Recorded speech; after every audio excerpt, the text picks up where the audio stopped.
so we have wiped down this surface, so it's nice and clean, ready to spread the dough out. And to keep the dough from sticking to the surface, we're gonna put some.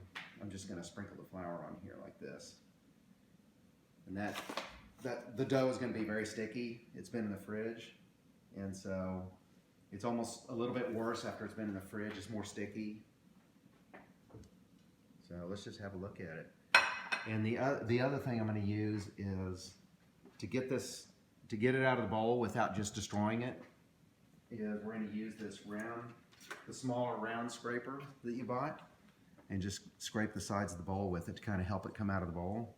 So you probably want to come around behind me for this so you can see what we're doing. And so you can tell by, look at that, that's a bubble right there. You can kind of see that that's the top of a bubble. And like here's another one. And you can see how it's just kind of, it's bigger than it was before, and it's kind of soft, you know. So if it was sitting out at room temperature, it'd be a little bit softer. The fact that it's in the fridge, it kind of gives it kind of a, I don't know, kind of a more tacky layer on the outside. So now what I'm going to do is kind of just release it from the side of the bowl like this, and then let gravity kind of help us along.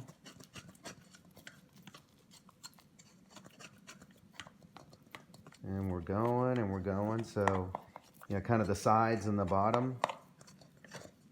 And this stuff's so forgiving. It's easy to kind of stress out about, am I doing it right? But I wouldn't. So here it comes. See how I'm just going along here and just kind of cutting it from the side of the bowl? It's kind of fun. So I'm gonna set that right there. And now what I want to do is, you see how it's kind of a little bit wet looking on the top? Part of that is because it was in the fridge. And so we're just going to dust the top of it. And it doesn't have to be, you could use whatever kind of flour. You could use the rice flour here if you want, or you could use wheat flour for this part. So now you can actually work with it. And so what I'm going to do is kind of maybe stretch it out to where, see, it's kind of a rectangle shape like that. You see that? Mm-hmm. And then I'm going to fold 1/3 and then 1/3 like that. And now I'm just going to lightly stretch. I'm not working it very hard. And so we're going to kind of take a mental snapshot of what that looks like. And I'm going to set the bowl over here. And because it's been in the fridge, I'd say anywhere from 15 to 30 minutes that we want to let it sit here like this. But the time isn't critical. It's just if we want to see that it's kind of swollen up a little bit and looks just a little bit different than the way it was when we started. Okay, so if you had not put it in the fridge, would you do this process, or would you go on to the next step immediately? No, I'd probably give it about 15 minutes or so.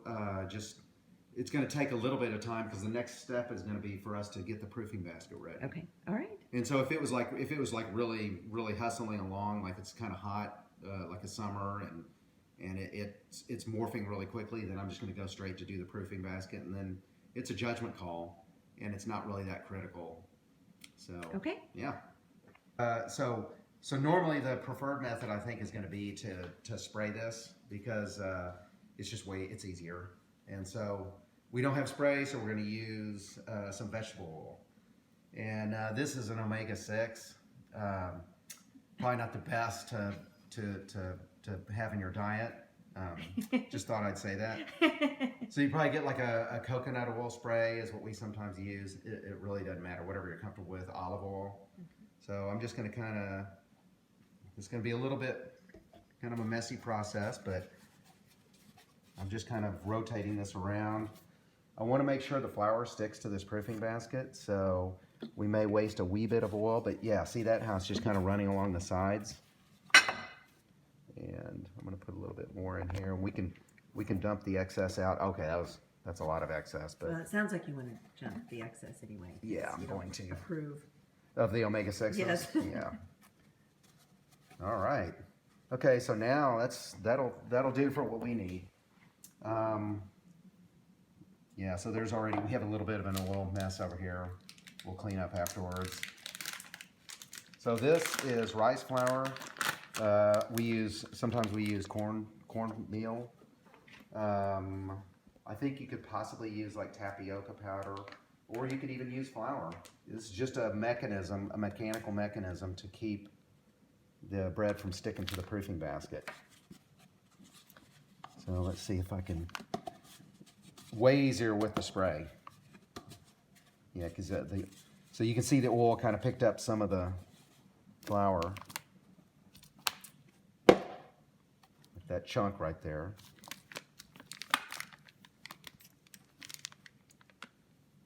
Okay, I'm going to put a little bit more in.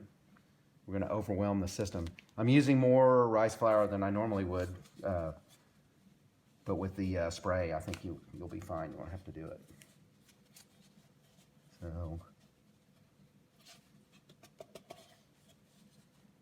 So I don't want to dump too much of it out.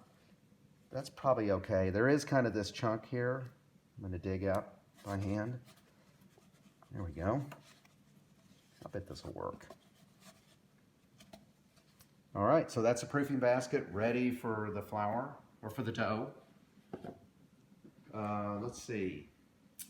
I think that's probably, so this is a good step right here. We're going to set the timer for maybe 20 minutes, and then we'll check on this. I'm pretty sure it's going to be ready, and then we're going to put it into the proofing basket and get the oven ready. Okay. So once this goes in the proofing basket, we're going to turn the oven on, put the Dutch oven in at the same time into the cold oven. We're going to set it for 450 this time. We did it, we said we had it at 500, and it kind of burned the bottom of the bread. So each oven, I think it takes a few times to kind of get it dialed in correctly. We're going to back the heat off to 450 and see how it goes. Probably put it in there for 30 minutes. Cut! I have to, Okay, so now, let's see. This has been sitting here for, we don't know how long, probably 45 minutes. Normally that would be, we probably let this sit like this for 15 minutes. And so the point I've been making all along is that it really doesn't matter. It matters a little bit, but it's more about what does it look like. That's clearly bigger than it was when we first put it in there. Wouldn't you agree? yes. Yeah. Yes. So, so what we're going to do now is we're going to put it in this proofing basket. You can see how we kind of made a little bit of sludge with the rice flour. Next time we're going to use the spray-on stuff, and I don't think that's going to be a problem. So, you know, this is one of those things, you use what you have on hand, right? So for this, I'm going to use the big flat scraper because we want to lift this up from the surface. I don't want to disturb this any more than I have to. So this is going to be to kind of cut it away from the surface. I'm going to lift it up. I'm going to plop it right in here. So let's just see how that goes. I want to get this to where everybody can see. So I'm gonna just kind of lift it up here. It's actually coming up pretty easily. Sometimes it's easier, sometimes it's not. So now I'm just gonna lay this in here. And you see this gap right over here? I want to minimally, I usually don't do anything. I just leave it like that. And what we're going to do is we're going to let this sit long enough to where it expands and kind of fills that in. This thing's already pretty big. You can see it's like all the way up to the top here. So I think this is good. I'm going to cover it with a towel. We're going to set it to the side for a little while. I'm thinking probably we check on this maybe in 20 minutes. What do you think? I think. And in the 20 minutes, we want to see how has this progressed, and that's going to give us an idea of, is this ready to go in? Now, we're letting it get up to the proper size.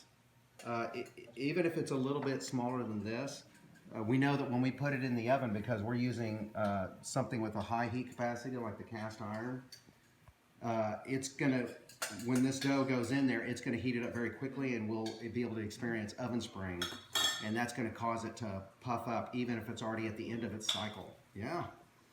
So next thing is to put a towel on it, and we'll check back in 20 minutes. We did 500 yesterday, so we're going to do 450 today. This is an experiment. And so we only are changing one variable at a time, which is the temperature.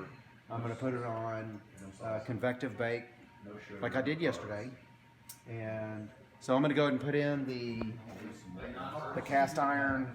Do we get to bake? Yeah, but we could, just so that you remember that we need to put this in a cold oven. Okay. Oh, I see. Which, if it wasn't, I don't think it hurts anything. but just to emphasize that. So there we go. So I've already prearranged the racks. It looks like it's best when it's right here with the body too. Yeah, what? Well, we got a heckler. Okay, we got a heckler over there. So I'm going to close this and I'm going to set it for 450, which is right about there probably. Yep, because these are 425, 450. Now, Lisa, I can see now what brings out Now, Chris's. yeah, I know. Sorry, I got Now distracted by I'm the going to set heckler. a timer for 30 minutes. And we do that so that all the heat goes into that cast iron pot. And then when we put the dough in there, it's just gonna, all that heat's gonna transfer to the dough. Yeah. Yeah. I'm glad you're fact checking me.